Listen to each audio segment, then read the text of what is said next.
We know Syracuse is in the quarterback market, and there's one player we definitely need to keep an eye on. Let's talk about it.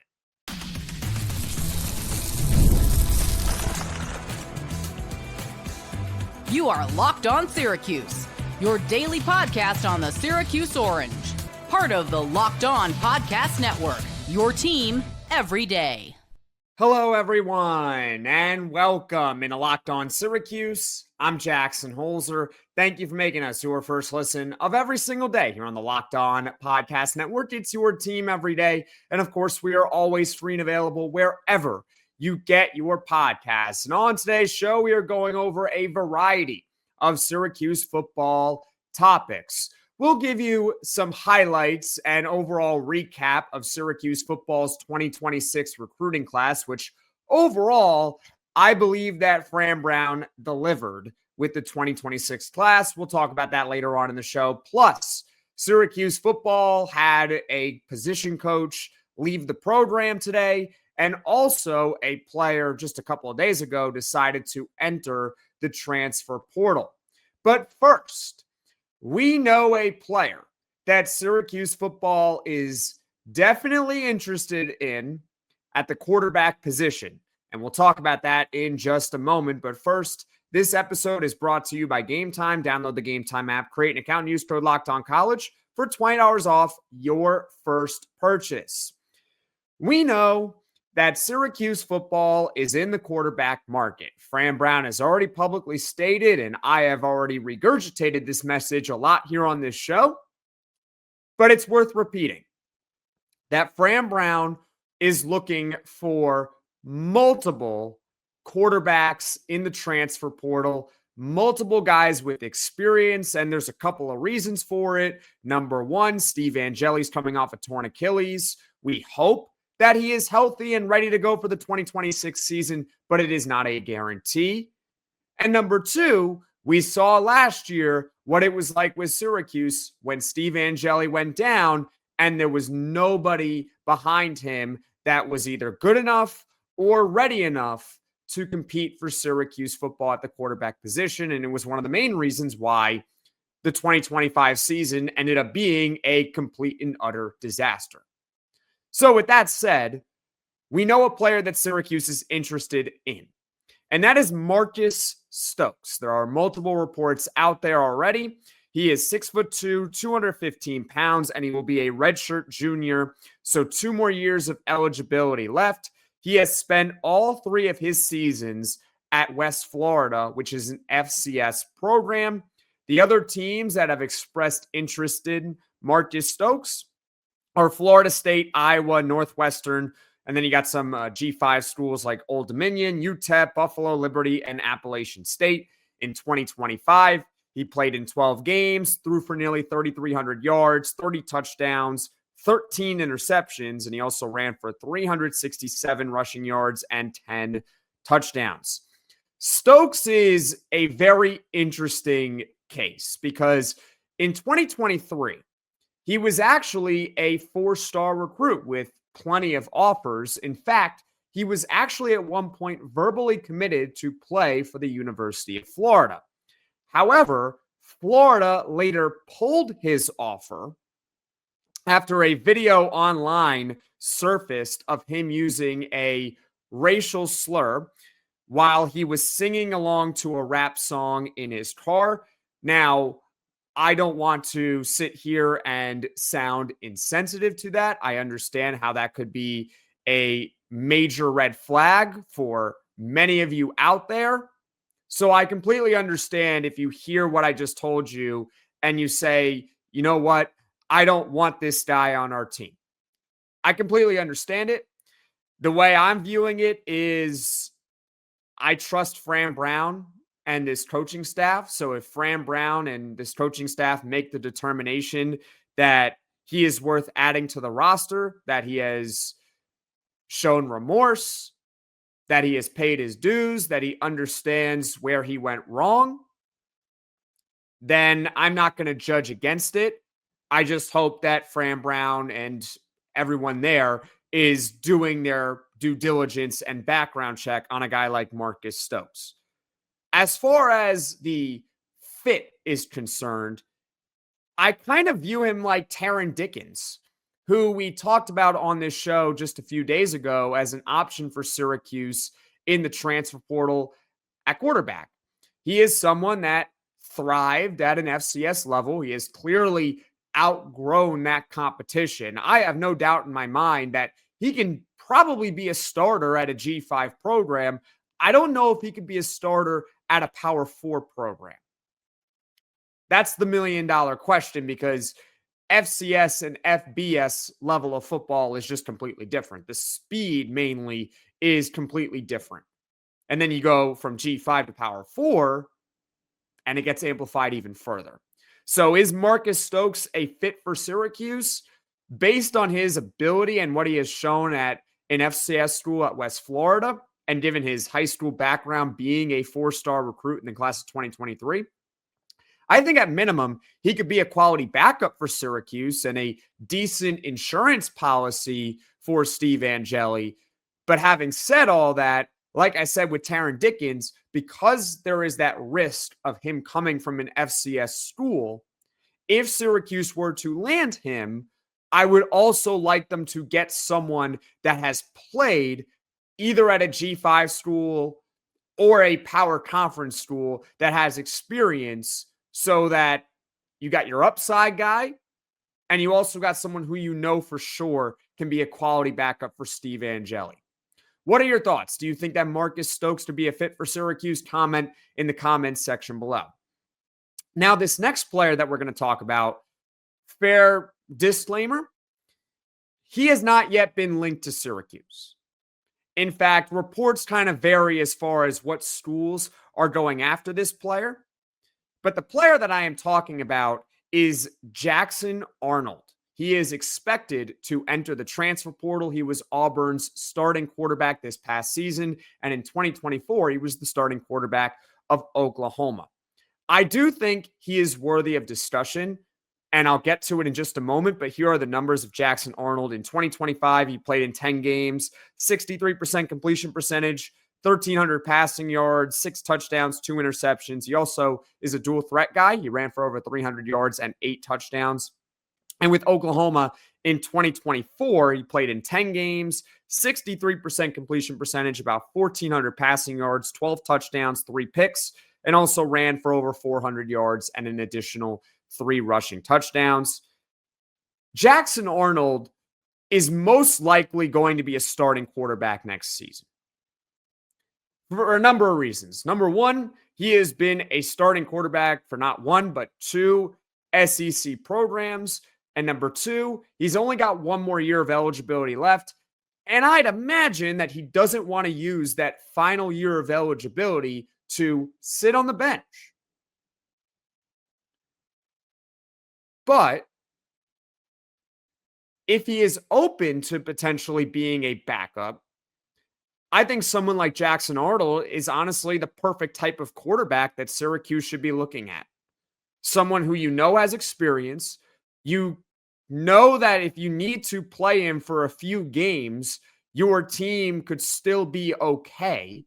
It's not going to be like a complete disaster like it was with Ricky Collins. You know that Jackson Arnold has a very serviceable floor.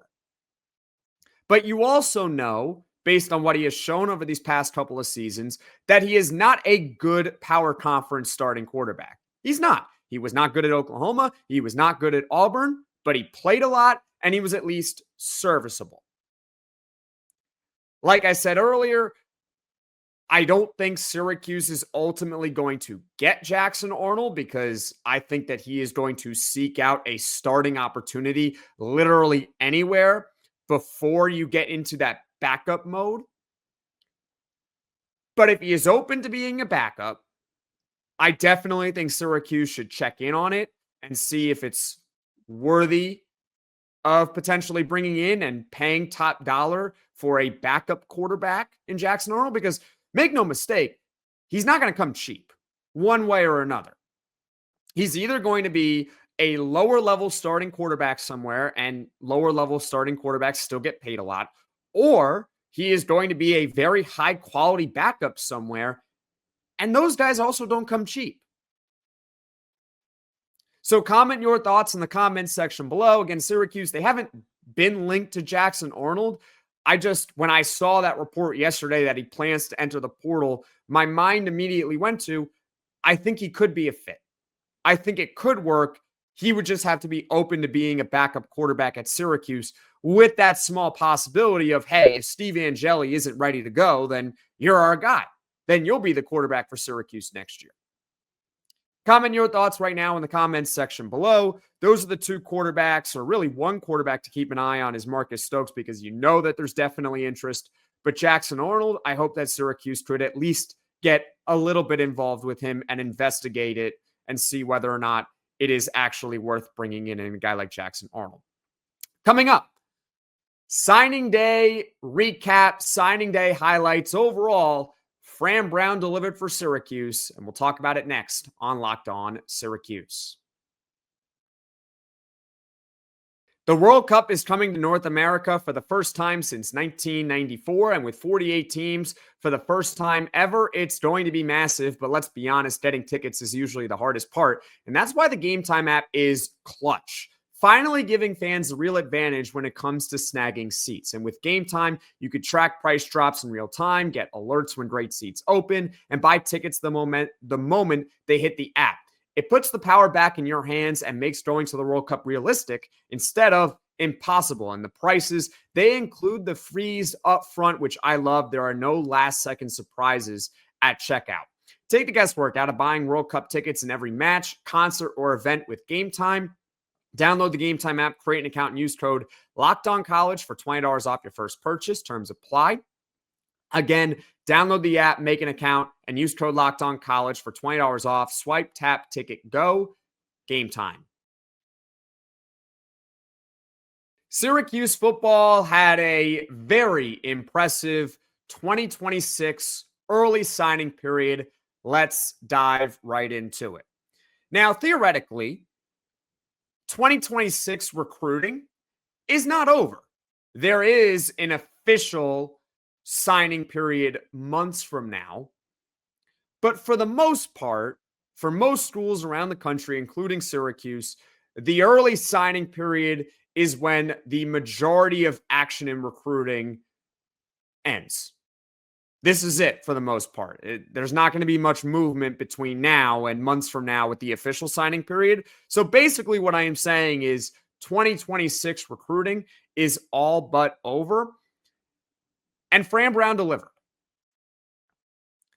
He delivered Syracuse's highest rated recruiting class since at least 2001 per 24/7 Sports.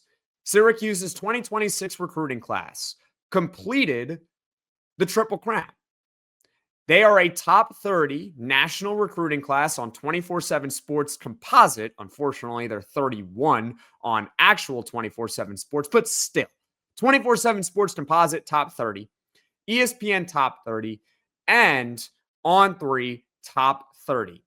26 overall players signed with Syracuse. Some highlights of it.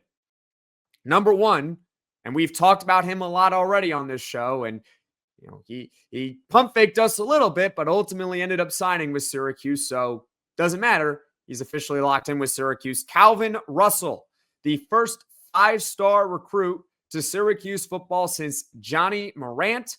He is 6'5", 195 pounds, out of Miami, Florida, and he is rated the number 2 overall receiver in the nation by 24/7 Sports. He is expected to make an immediate impact for Syracuse football next season. And when you think about the early wide receiver room for Syracuse this upcoming year, Calvin Russell is there. Darryl Gill has already announced that he is coming back. And who knows about Jonte Cook? But if Jonte Cook says that he wants to come back to Syracuse, he hasn't indicated one way or another at the time of this recording whether he's going to enter the portal or return to Syracuse. But if you can retain Jonte Cook with Calvin Russell and with Darryl Gill already in the fold, Syracuse would have a very nice wide receiver trio entering the 2026 season for a hopefully healthy Steve Angeli. For more on Russell, You can honestly go back to July when he verbally committed to Syracuse. We did a lot of podcasts about him. There was a scouting report episode about him where we had on Locked On recruiting expert Brian Smith. And don't worry, there's going to be plenty of more time to talk about Calvin Russell and how he can impact Syracuse in the 2026 season and beyond that as well. Also should mention that Calvin Russell is a dual sport athlete. He also plays basketball. So I believe that he is going to be on Syracuse basketball's team for the 2026-27 season. Is he going to play a significant role for the team? Probably not, but he will likely be on the team because he is a dual sport athlete. And like I said, we'll continue to talk about Calvin Russell and his impact in future podcasts here on Locked On Syracuse.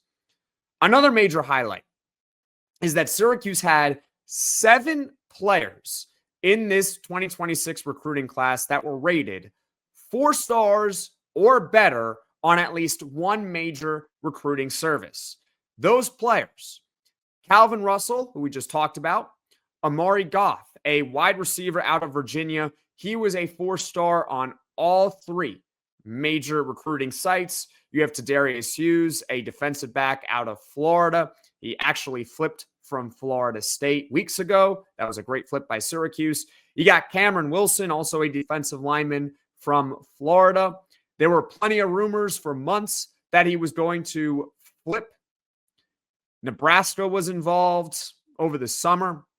I believe Florida State was also pushing hard to flip Cameron Wilson as well, but he decided to sign with Syracuse. You got Javion Cooper, an offensive lineman from Florida; Jarius Rogers, a defensive lineman also from Florida. Notice how Fran Brown is getting a lot of good recruits out of the state of Florida. That's because Fran Brown is known as being one of the best recruiters in the nation.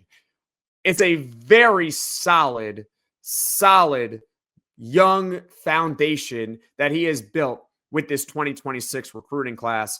And in my opinion, aside from wide receiver, which just so happens to feature the top 2 recruits of the class, Syracuse football did an excellent job of recruiting defensive line. Now, we'll talk about defensive line and how Syracuse definitely needs to address it in the transfer portal. They definitely still need to get some veterans to the unit. I don't care if they're interior or if they're on the edge. If your position starts with D and ends with either an E or an L, Syracuse could use some help. Because over the past couple of years, aside from Fidel Diggs, they really have not had many quality defensive linemen. Actually, let me check that. Murad Watson in 2024, and he parlayed that to go to Texas last year. Wasn't with the team in 2025. But their 2025 class, I actually missed out on one 4-star recruit, Alexander Haskell, by the way, defensive lineman. They have 3 defensive linemen rated 4-star or better in this class. That's a premium position. Haskell, Wilson, and Rogers. What's their impact going to be for this upcoming year? Too early to tell. With any recruit, a lot of them, they need to make sure they bulk up and that they are ready for college football.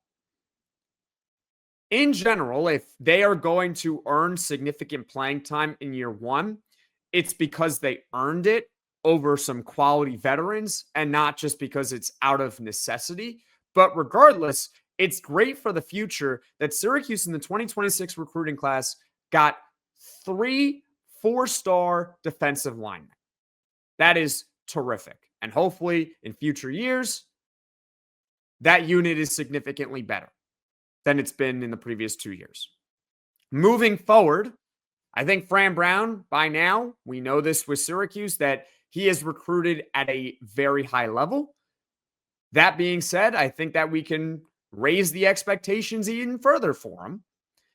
And I think a fair goal for the 2027 recruiting class, since this one is top 30, is to get 2027 into the top 25. Do you think that that is a realistic expectation? Comment your thoughts in the comment section below. If he falls short of top 25, I won't be angry about it per se, but I would like it to at least maintain a top 30-ish level in the nation because I think that's a very solid level for Syracuse football.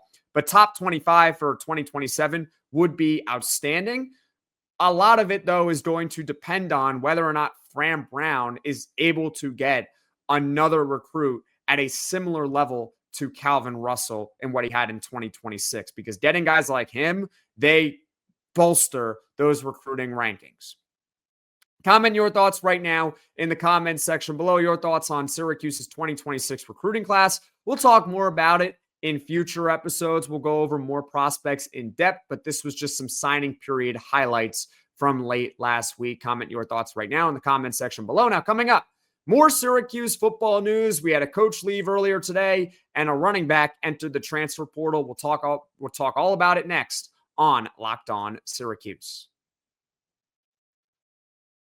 The holidays come with two big goals: feeding people well and finding gifts they'll actually love. And when you want both handled in one move, Omaha Steaks is the way to go. From hosting to gifting, they deliver the world's best steak experience right to your door, because during their Sizzle All the Way sale, you can stock up and save in a huge way. 50% off site-wide at omahasteaks.com. And it gets even better. Locked On College listeners get an extra $35 off with code COLLEGE at checkout.